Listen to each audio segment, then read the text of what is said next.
Donc, comme je vous l'ai dit, je vais lancer la discussion. Si vous voulez participer à tout moment, levez la main, on va vous faire participer. Alors, monsieur et moi, on va commencer par une petite biographie. Donc, tout ce que tu possèdes est votre 6e long-métrage de fiction, après votre merveilleuse trilogie sur des vertus théologales qui était La Neuvaine, Contre toute espérance et La Donation. La Neuvaine qui s'est méritée meilleur film québécois de la dernière décennie selon l'Association des critiques du Québec. Bravo.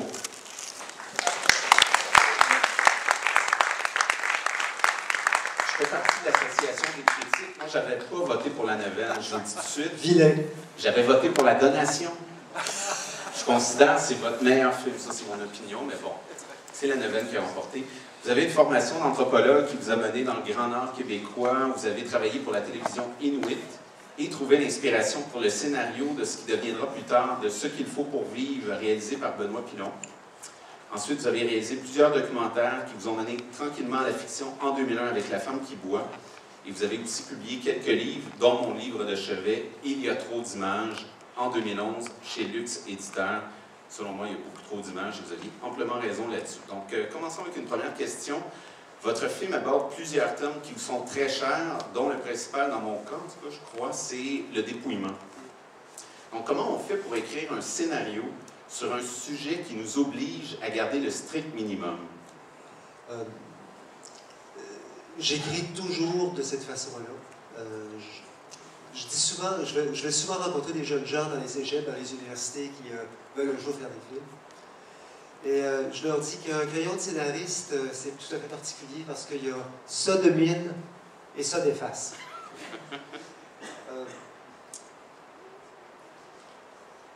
Pour moi, le dépouillement, écrire sur le dépouillement, ça nécessite aussi une écriture du dépouillement. D'abord, j'avais envie d'écrire sur le dépouillement parce que je considère qu'on vit dans un encombrement de biens matériels, d'idées inutiles. On vit des vies complètement encombrées. J'avais envie vraiment de faire un film qui parlait de quelqu'un qui a envie de se dépouiller de tout. D'ailleurs, l'inspiration pour le film, c'est une fresque de Giotto. Elle se trouve à la basilique inférieure à Assise, et c'est une des fresques qui raconte la vie de Saint François d'Assise. Et cette fresque-là qui m'a inspiré s'appelle La renonciation au bien paternel. On la voit d'ailleurs en arrière-plan dans le bureau de mon personnage principal. Et c'est Saint François qui... Le père de Saint François était un riche drapier et François le volait pour restaurer des églises et donner aux pauvres. Son père, l'ayant appris, l'a traîné en cour. Et Saint François est apparu nu, ses vêtements à la main, et la fresque montre Saint François rendant les vêtements à son père. Alors, moi, j'avais envie Je suis parti de cette idée-là. Alors, mais écrire sur le dépouillement,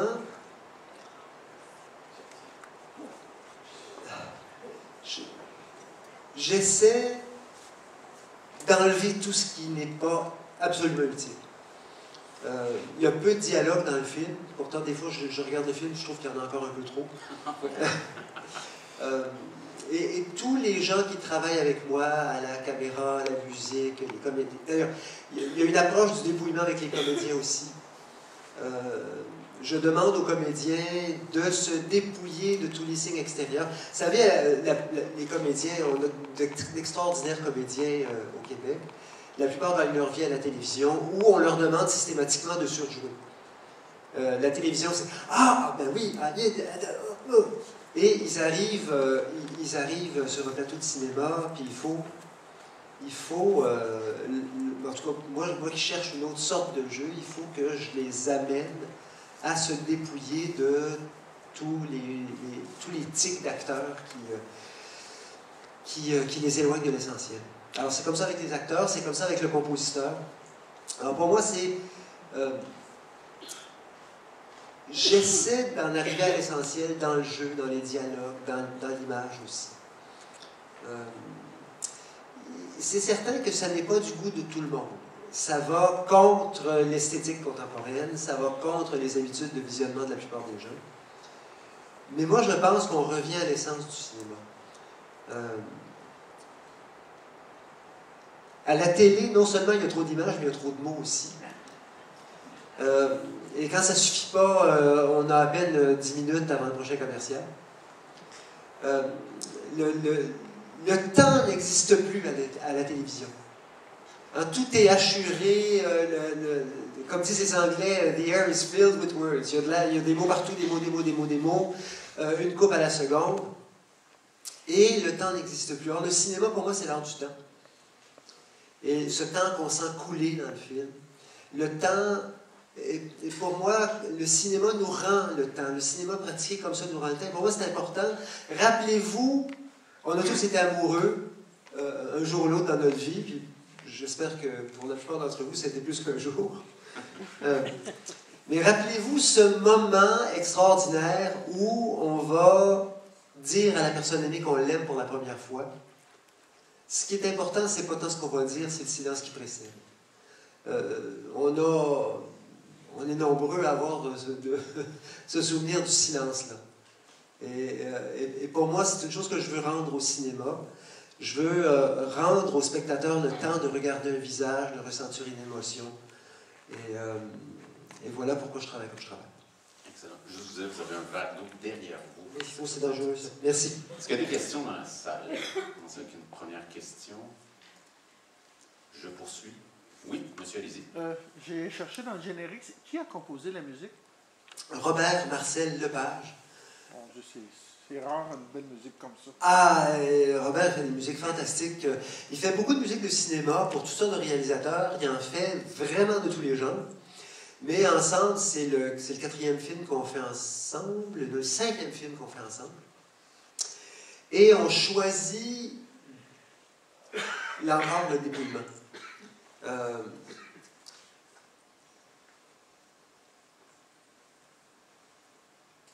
Je lui ai dit le moins, en fait, à chaque fois c'est la farce, parce qu'à chaque fois qu'on commence à travailler sur un film, je dis, tu sais, Robert, il y a un bois de musique. Il me dit, Il sait très bien qu'il va y en avoir.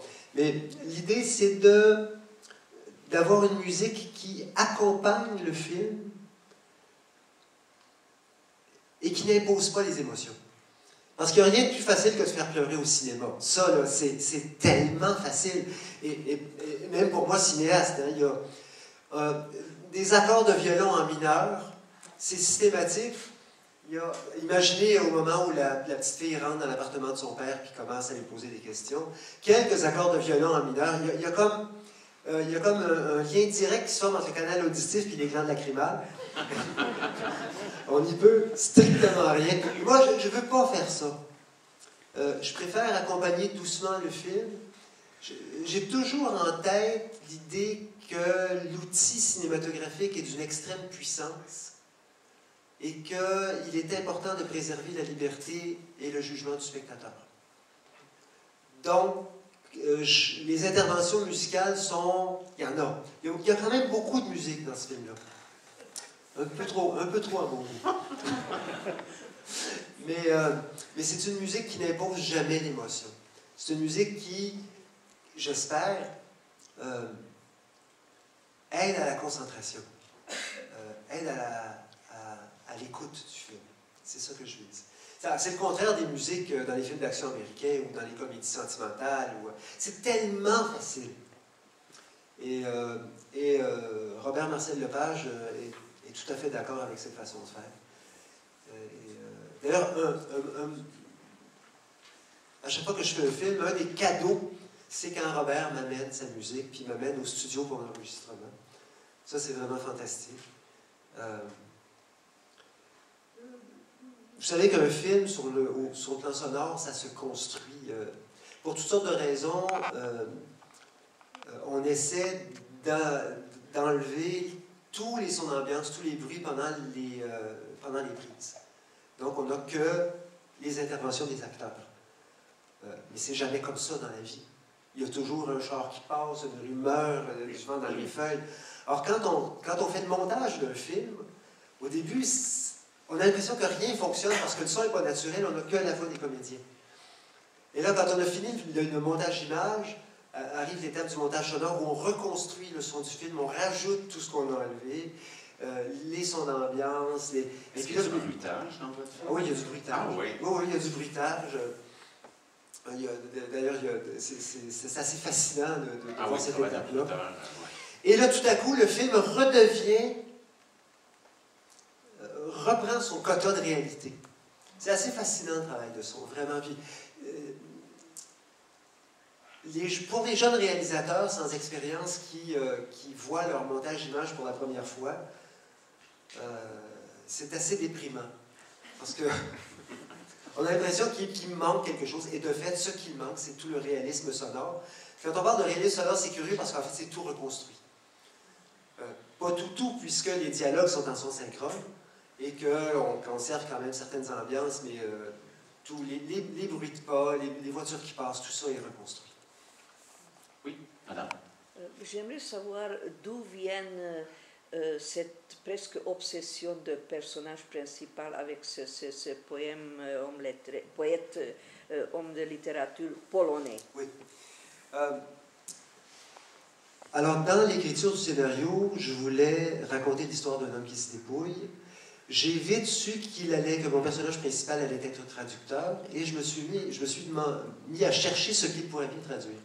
C'est un ami qui m'a fait connaître la poésie d'Edward Sakura, poète polonais qui, comme il est dit au début du film, s'est suicidé en 60. Oui, c'est ça, à l'âge de 46 ans.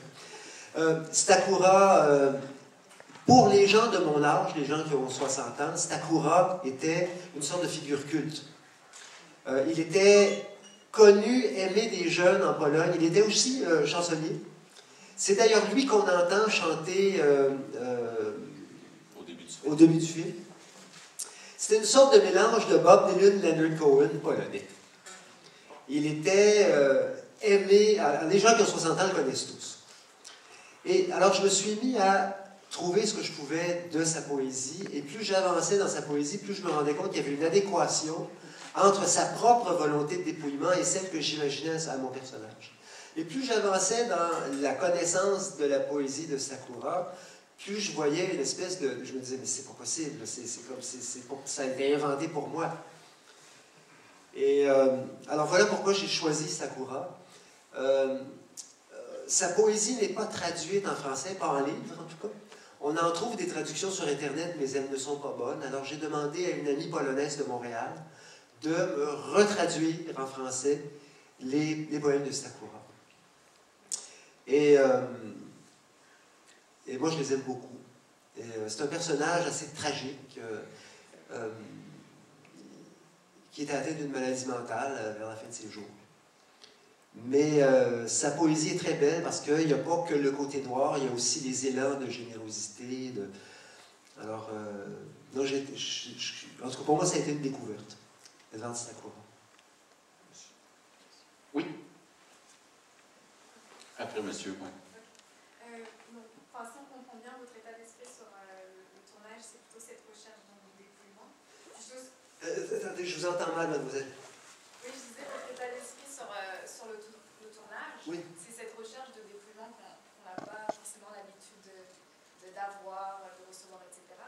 Comment ça se répercute sur votre direction des acteurs, qui eux aussi sont habitués à ça? Oui. Mademoiselle me demande de parler de la façon dont le dépouillement que je cherche se reflète dans le travail avec les acteurs.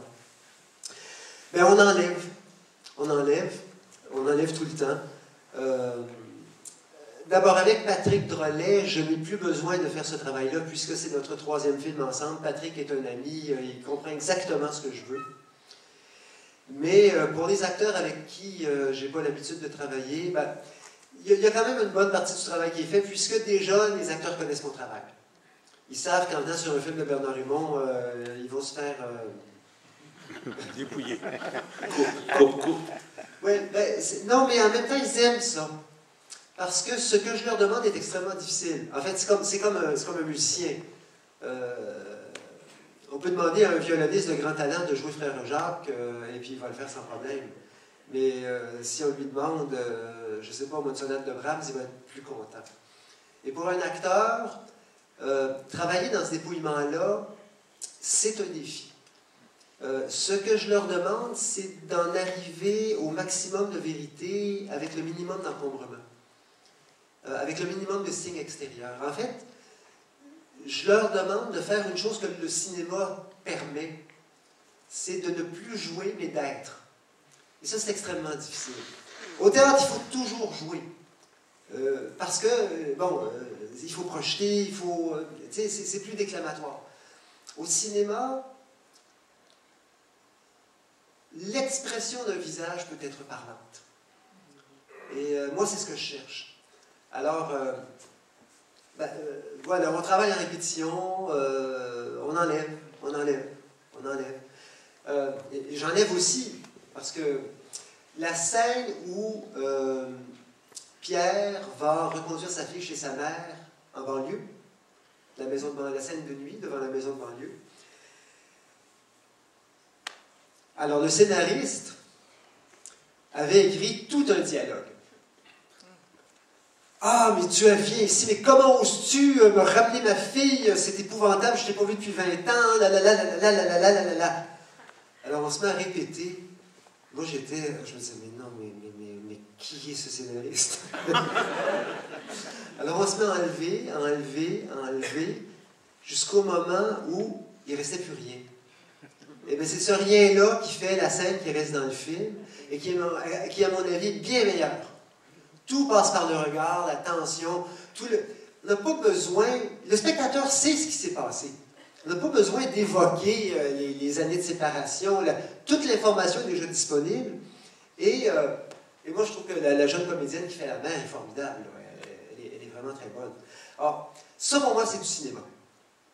Le cinéma permet ça, et ça ne veut pas dire qu'il faut faire ça tout le temps.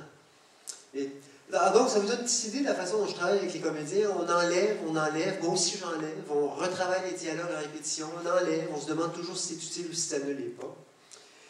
Et alors c'est quelque chose, j'allais dire, qui se déconstruit, mais qui se construit en même temps. Alors il y a vraiment un travail. Et aussi, ce que je fais est que on est peu de réalisateurs à faire. Maintenant, la plupart des réalisateurs regardent la prise pendant qu'elle se fait sur un moniteur qui est souvent à 20 ou 30 pieds de l'action. Moi, je suis pas en général, je suis toujours collé à la caméra, parfois à 3 ou 4 pieds, parfois même plus près que ça des acteurs. Je ne regarde pas le petit moniteur que j'ai sur la caméra, ni l'autre gros. Ce que je regarde, c'est les acteurs. Et alors, il se crée quelque chose entre eux et moi.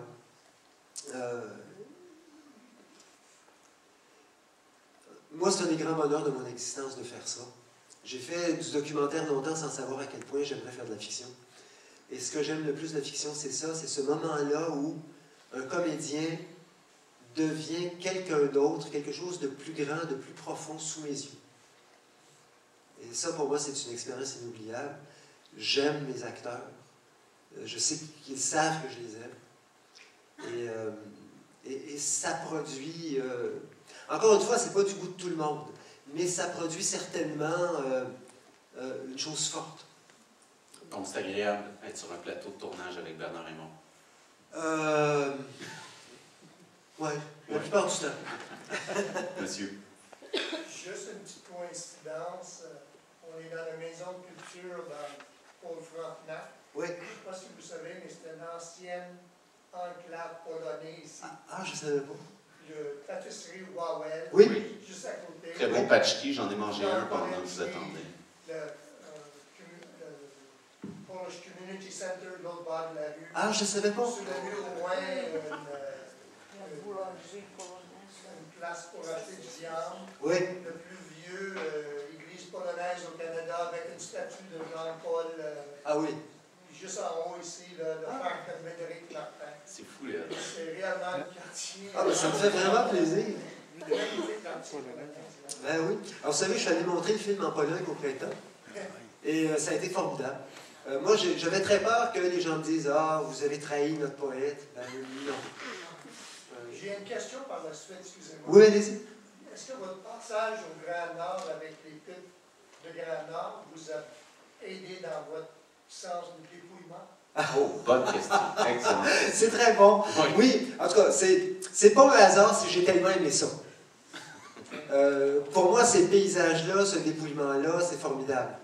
Mais il faut dire que la vie dans les villages est tout sauf dépouillée. Il y a du monde, il y a de l'action. Mais quand j'étais là l'été, moi, toutes les fins de semaine, je partais seul avec ma tante. Et puis, on n'a pas besoin de marcher loin. Tu marches 10-15 km et puis c'est une beauté incroyable. Mais ça m'a aidé pour autre chose aussi. C'est pas tant le dépouillement que j'ai trouvé là. Le Nord est, à mon avis, un endroit tragique. À cause, pas juste pour les Inuits, mais aussi pour tous les peuples autochtones, il y a un dépouillement, un délitement culturel qui sont, à mon avis, tragiques. Et je sais ce qui arrive quand une culture se défait. Je l'ai vu. J'ai vécu quelques années là-haut, et puis bon, on voit, je n'ai pas à vous rappeler tous les problèmes sociaux qu'il peut y avoir là. On en parle tellement. Alors pour moi, le Nord, c'est tragique. Il y a une tragédie humaine, quelque part là. Et ça, certainement, ça a aiguisé mon sens du tragique, ma peur pour ma propre culture. Alors tout ça, pour moi, ça a été extrêmement important. Oui, monsieur. Est-ce qu'il y a un acteur ou une actrice avec qui vous aimeriez travailler dans le futur? Quelqu'un qui vous marque ou avec qui vous aimeriez collaborer? J'ai été assez gâté jusqu'à maintenant. Ouais.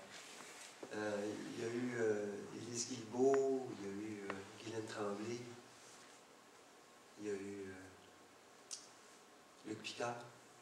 Alors j'en ai eu des bons.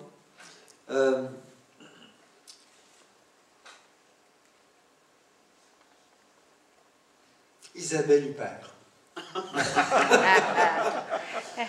Une grande. Fabrice Lucchini.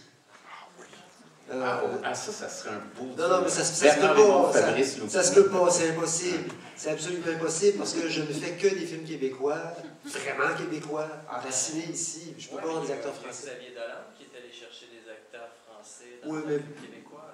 Oui, bon. Vous auriez la chance. Non, merci. Une autre question. Oui, c'est bien. Attendez, madame, on va laisser la chance à tout le monde. En arrière, madame. Oui, allez-y. L'opposition entre la littérature, moi j'ai l'impression que la musique des mots a peut-être pris la place de la musique. Il y en a de la musique, mais la musique des mots est plus importante pour moi. Mais l'opposition entre la poésie et les romans de Balzac, c'est symbolique du dépouillement, de la musique du dépouillement. Les romans de Balzac, moi j'aimais assez l'idée que cette petite fille-là qui n'a pas connu son père soit aussi une lectrice. J'aimais assez cette idée-là, ça me plaisait bien. Et pour moi, le patrimoine littéraire français est extrêmement important. En fait, je suis un lecteur avant d'être un cinéphile, puis un lecteur avant toute chose, avant d'être un cinéaste, avant d'être aussi... Je suis un lecteur. Et j'ai un lien très fort avec les classiques français. Alors ça m'amusait de faire ça. Et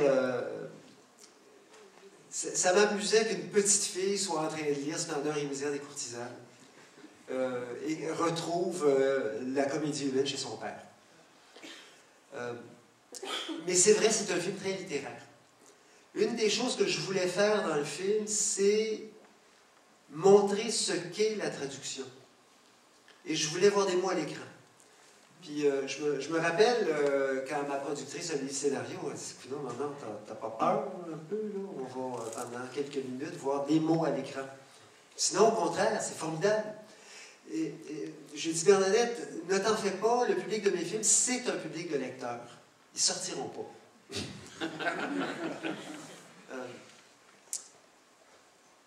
Mais il n'y avait pas cette opposition-là entre poésie et roman. Ah oui, c'est vrai.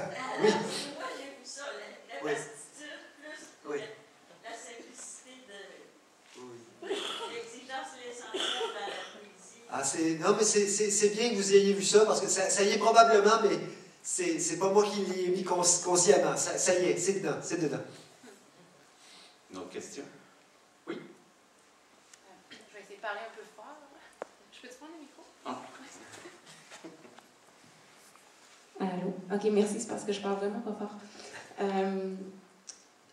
Donc, dans le film, il y a autant dans le personnage principal qui est en train de traduire, qui est une sorte de création, puis la figure du poète lui-même, qui est un créateur. Donc, on a des gens qui sont dans un processus de création, puis qui sont en même temps vraiment comme habités par un sentiment de mort ou imprégnés par la mort. Donc, je pensais à cette opposition-là entre l'acte de créer, puis d'être aussi tourmenté. Fait que je voulais vous demander, pour vous, est-ce que c'est un petit peu juste une figure mythique ou romantique, ou est-ce que vous pensez que ça fait partie de l'expérience d'un créateur, ou est-ce qu'on n'en parle pas? Merci. Je ne vois pas comment on peut créer quoi que ce soit sans une conscience de la mort. Il y a ça. Mais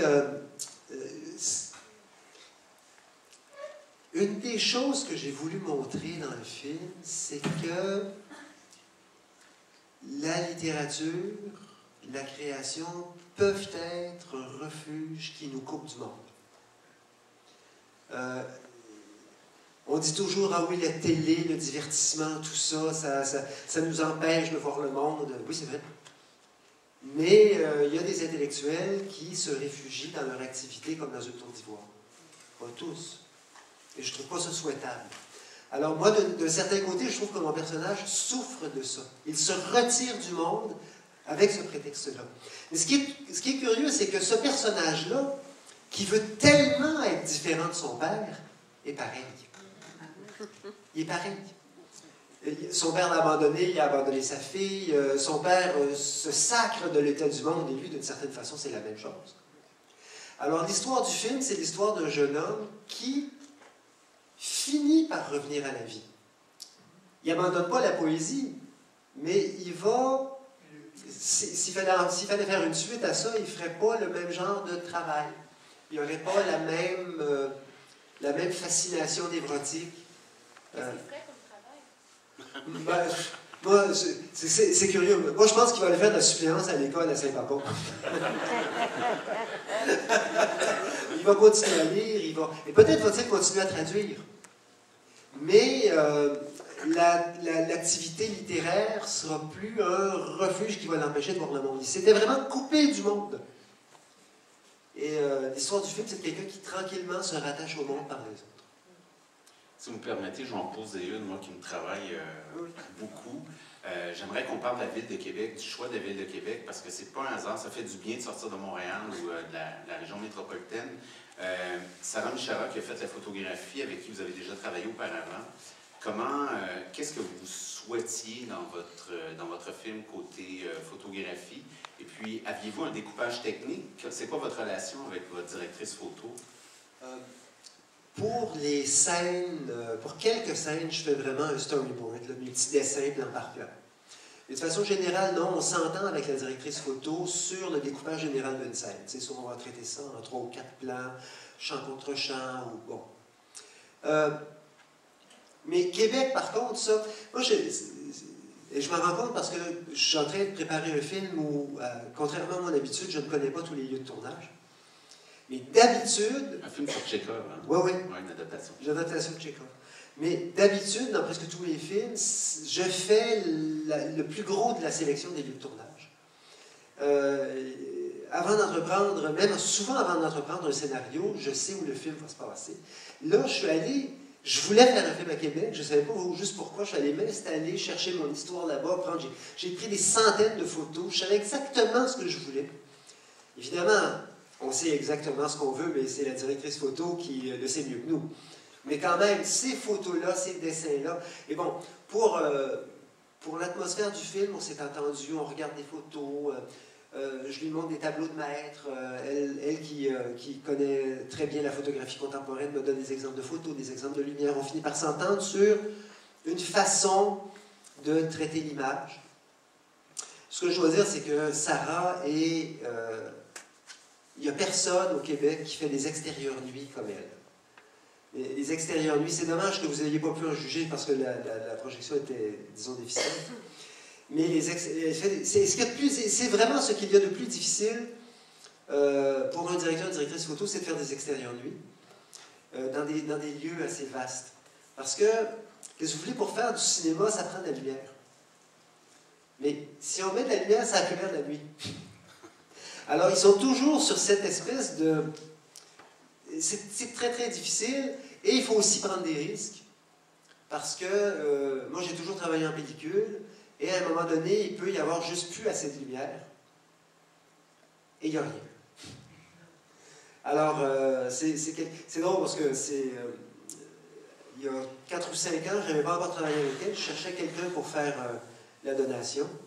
Et je visionnais des films de jeunes réalisateurs et puis de jeunes directeurs photo. Puis à un moment donné, c'était Catherine Martin, ma compagne, qui est aussi cinéaste, qui était en train de voir un film de Maxime Giroux.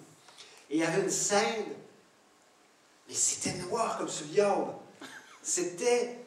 On était à la limite de plus rien voir. Mais c'était parfait. C'était d'une grande beauté. Alors je dis à Catherine, je ne savais pas de qui était la direction photo, je dis, Catherine, il y a des couilles celui-là. Alors Catherine m'a dit, non, non, non. Alors voilà pour le travail de l'image, mais c'est extrêmement important. Et là encore se pose la question du dépouillement. Qu'est-ce qu'on fait? Comment on fait? Je demande à mes directeurs, directrices photo dans mes films d'avoir une lumière la plus naturelle possible. En fait, ça prend des fois 30 000 watts d'éclairage pour que ça ait l'air qu'il n'y en a pas. Et Sarah est extraordinaire pour ça. C'est une lumière extrêmement... Je ne peux pas autrement qualifier son travail qu'avec cet adjectif-là. Sa lumière est humble. Pas qu'elle le soit elle-même. C'est quelqu'un qui a bien conscience de sa valeur et de la qualité de son travail.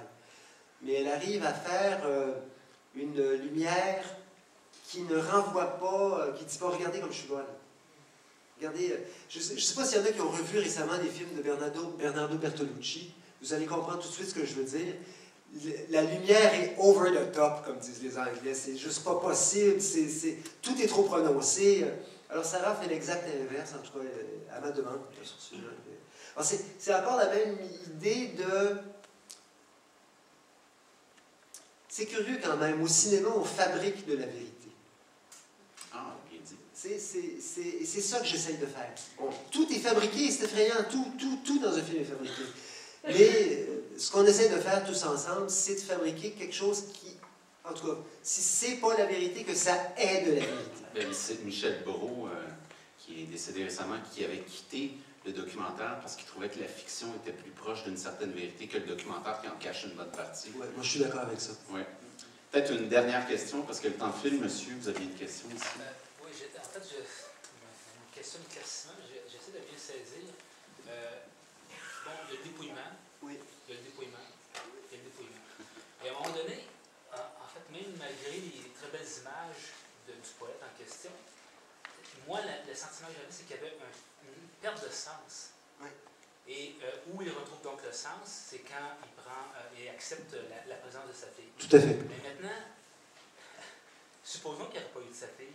Je veux pas. Ce que je veux dire, pourquoi je dis ça, c'est que ce que je veux dire, c'est que à vouloir, et on semblait être en faveur du dépouillement, ça me semble tout à fait valable, mais à vouloir dépouiller, à un moment donné, on dirait qu'il perd l'idée, il perd même l'essentiel. Il y a tellement dépouillé qu'il a perdu l'essentiel. Alors, quel est l'essentiel? Moi, je suis tout à fait d'accord avec vous. Pour moi, c'est quelqu'un qui est perdu. Tu sais, je l'ai dit, il essaie de se couper du monde, il se retire du monde. Pour moi, cet homme-là est perdu. Pour moi, c'est pas un exemple. Une des idées que j'avais en faisant le film, c'était que je voulais faire la différence entre la vertu et la bonté. En refusant l'héritage, il est vertueux. Il fait une chose qu'on devrait faire, mais il n'est pas bon. Et ce qui compte, c'est la bonté. Et d'une certaine façon, son père, qui a sorti du monde du trou, allez savoir pourquoi, avait un petit peu plus d'humanité que lui. Et pour moi, ce qui le ramène à la vie, c'est sa fille. S'il n'avait pas eu sa fille, il aurait probablement fini par se tuer comme Sakura. Et pour moi, c'est pas un modèle. Pour moi, c'est... Alors, j'essayais de mettre en scène... C'est pas juste une maladie des intellectuels, de se couper du monde. ceux qui passent leur temps devant la télé, puis ou le jeu, ou l'alcool, il faut pas besoin d'être intellectuel, de couper du monde, il y a toutes sortes de façons de le faire. Je pourrais trouver probablement à un coin de rue d'ici, assez pas cher, une façon rapide de couper du monde.